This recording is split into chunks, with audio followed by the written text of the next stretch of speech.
Hi. Okay, this video we are talking about things Jesus taught us. So we are going to talk about the beatitudes. Now, the beatitudes are essentially how to be happy. In video 4, in year 1, I talked about happiness and the 4 levels from Aristotle. That kind of plays into what we're going to be talking about today, because if you'd remember from video 4 of year 1, here are the levels of happiness. The first is earthly pleasure. The second is comparative happiness, which means you have to be better than someone else. 3 is contributive happiness, which is when you start to do charitable works for others. And then 4 is that transcendence. It's when your happiness comes from a place that it can never be stolen from you. It is transcendent. It is above. It is beyond. It is not based in earthly things. Okay, so let's talk about the Beatitudes. They're super confusing. We hear about the Beatitudes in we hear in Sermon on the Mount in Matthew, and then Sermon on the Plain in Luke. So you'll notice here that the Gospels are different. One of them has Jesus on a mountain. The other one has him on a flat field when he's preaching. Nevertheless, the information is still basically the same. So Thomas Aquinas says in the second part of the Summa that the Beatitudes show us what Jesus loved and despised basically at his crucifixion. So Jesus is essentially denouncing wealth, okay? And this doesn't necessarily mean like, oh, if you have a good job and you have a good life, you're a sinner, yuck. That's not what that means exactly. But there is a denouncing of wealth because Jesus is possessionless. The soldiers already cast lots for basically the one thing he owned, which was a cloak, and he's naked and dying. He has absolutely nothing. The man never owned a house, okay? He's denouncing power. He has no status, okay? The King of the Jews sign that's over his head is a mockery. He has no status, not on earth. He's denouncing pleasure because he is in the midst of agony. He's not living in a place of pleasure and happiness. And he is also denouncing honor. These are the same things that I talked about in the last video when Jesus entered into the desert and the devil was like, worship me and you'll have everything that you want, or throw yourself off of the top of the synagogue and you will have honor and people will follow you. In his crucifixion, Jesus denounces these things, and we see them in the Beatitudes. So, do my best. Now, the Beatitudes, I'm going to be looking off the screen here so I can read them to you. I'm reading them from Matthew 5. So here's the first one. They all start out with like, blessed are the whatever. So it says, blessed are the poor. Okay, blessed are the poor in spirit. The kingdom of heaven is theirs. So what does that mean exactly? It's blessed are the poor in spirit. So what that means is blessed are those who do not live out of their own ego. That's, okay, so what does that mean? When we live in our ego, it's all about us, okay? All about give me, I need all these things, I want these things. And this also kind of has to do with the money aspect. Is being wealthy a sin? Not necessarily, but when we are financially secure, especially, we don't need anybody else. We achieve this different kind of security. Our spirit, we are no longer poor in spirit because we feel like, I've got this by myself. I've got this.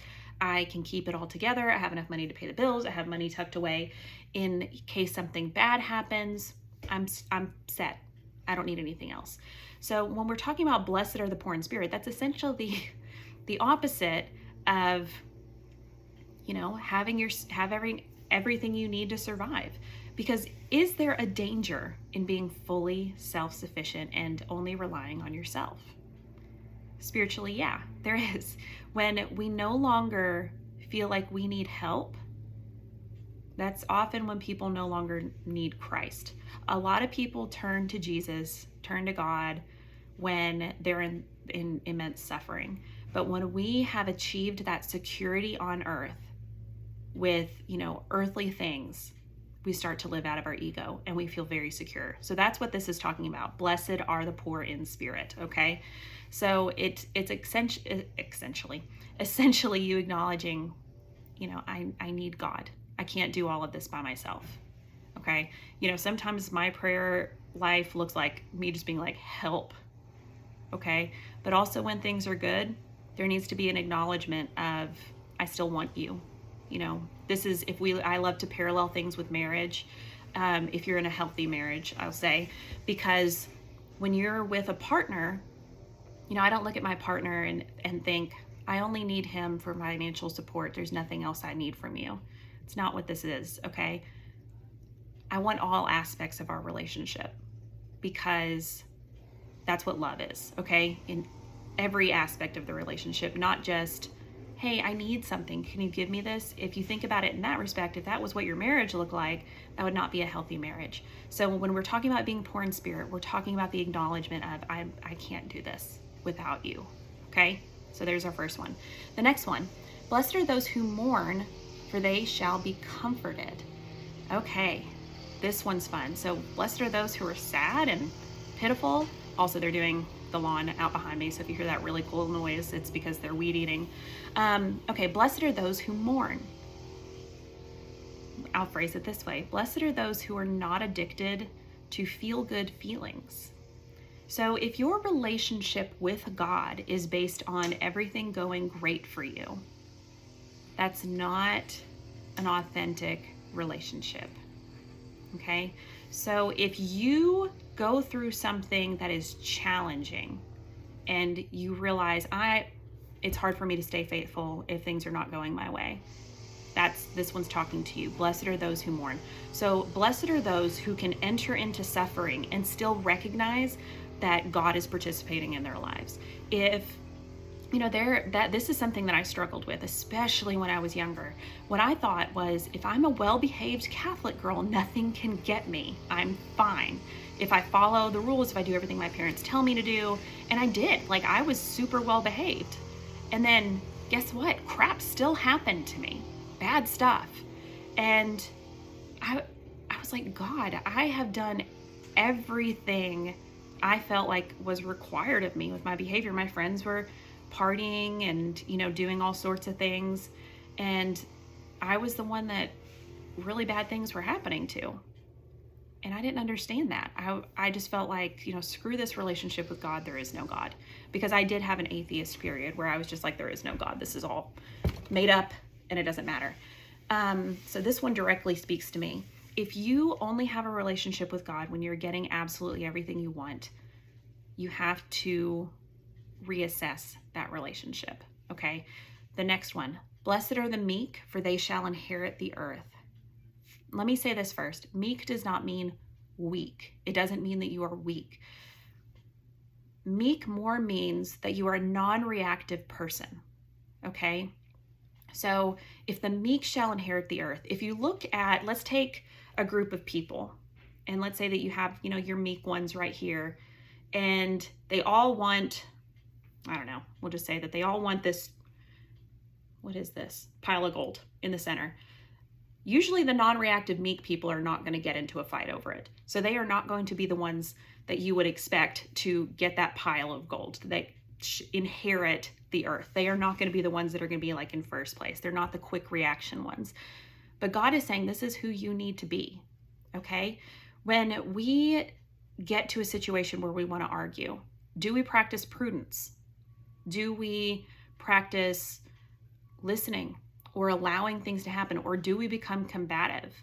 Because again, meekness is not being weak. When you don't engage in fighting or arguments, it doesn't mean you're weak. It means that you're being prudent. You are exercising your brain and restraint, and you're understanding that this is not something worth engaging with, okay? You're managing yourself. This also, whenever we talk about virtues later, meekness comes in to play, because meekness it means you're gentle, it means you're passive, it means you're able to observe without allowing a quick negative reaction, okay? Now, we need to recognize that we are biased in how we see the world, because we all grew up a very certain way. If, I'll just take something political. If you grew up in a family that hunts, for example, you have lots of weapons in your house, you're a hunter, a lot of times it's very, very difficult for you to understand where people are coming from when they say, I want gun control, or I want people to not be able to get guns easily. We have to recognize that people do not all have the same life experiences. So when we engage with someone who is making a certain point about something, we have to recognize that we already have an internal bias and practice meekness, practice being gentle, practice being prudent, and not delivering yourself over to an angry reaction immediately, okay? Because by meekness, that is how you are going to basically expand the love that Jesus initially tells us that he wants us to practice, okay? Loving everybody. All right, moving on. Blessed are those who hunger and thirst for what is right. They will be satisfied. Now, few of us know what it feels like to starve. Fortunately, we have enough things in action in the US where if someone genuinely does not have food, we are able to get them some food. Okay, we don't starve to death on the streets like in a lot of places that does happen. But this is more than just being hungry or thirsty. This is having, an indifference to people who suffer. You and I don't starve to death. However, people do. Do we care? Does it matter to us that people are suffering or people do not have the things that they need? And do we just turn a blind eye to it and not care? Blessed are those who hunger and thirst for what is right. Now, those who have learned how to live in Christ, they will carry around the pain and injustice of others because they have learned how to truly love others. Father's dog's barking now. Okay, they have learned how to truly love others. This is also when we talk about Catholic social teaching. This is when we talk about solidarity. So blessed are those who hunger and thirst for what is right. When you practice solidarity, that means that you live the suffering of others along with them. You do not ignore them. You don't block it out of your mind, because when you do that, it's very easy to be passive to the suffering of others, okay? We need to hold on to those. All right, so moving on to number 5. Blessed are the merciful. They will be shown mercy. This is meaning that Christ teaches us that God is mercy, okay? He died for us. We get that. We talked about, so this one's also a little bit tricky. Blessed are the merciful. So we know that on a surface level. Blessed are the merciful. What does that mean to show somebody mercy? Usually means that you have the upper hand. If you are showing something mercy, it's because it's down here. I show mercy to the spider that I found in my closet by taking it outside instead of crushing it. Okay, that I was in the power position.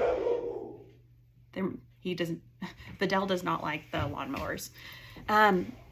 God touches everybody's misery. Okay, God participates in our misery by showing mercy. He is merciful, and we are called to that. How do we show mercy to those who are, that we hold power over? Have you ever lent somebody money and towered over them? Probably at your age, this is not something that, financially that you've had to worry about, but what about in friend groups? Somebody wronged you, you know that they wronged you. How do you hold that against them? How do you not practice mercy in those situations? Look at those situations and see how you can become merciful. The hardest part about these Beatitudes is kindness. The whole saying goes is, do not mistake my kindness for weakness. Because you are kind, it does not make you weak. Okay? That's what makes these very difficult, because a lot of times I'll have conversations with teenagers specifically about this one, about showing mercy to others. And they are afraid that if they're merciful, if they don't teach someone a lesson, it's going to be kind of that, fool me once, shame on you, fool me twice, shame on me, that they're going to be walking back into some sort of bad relationship. Here's the thing. You can show mercy to others and not continue to take abuse. The simple thing to do is to begin to removing yourself from that relationship. If you show somebody mercy and they abuse you, you can remove yourself. You do not have to stick around. Okay, I want to emphasize that, because a lot of young people especially allow themselves to become abused repetitively because they're like, oh, I'm a Christian, I have to let this go. Yeah, you do have to let it go. You don't want it to eat you alive. However, you also do not want to continue to put yourself in a place of abuse. Okay? All right. Number 7. Oh, wait, we skipped 6. Blessed are the pure in heart, for they shall see God. All right, what is pure? So if I have a glass of water in front of you and it's clear, you can see through it, we're like, oh, it's pure. And then you drop black ink into it. That ink will spread and gray out the water depending on how much you put into it. So what this means is, how pure is your heart? What is mixed up in it? Okay? Yeah, we'll have God in our heart, but what other things do you have in there that are turning the water a darker color or polluting that water? We're young.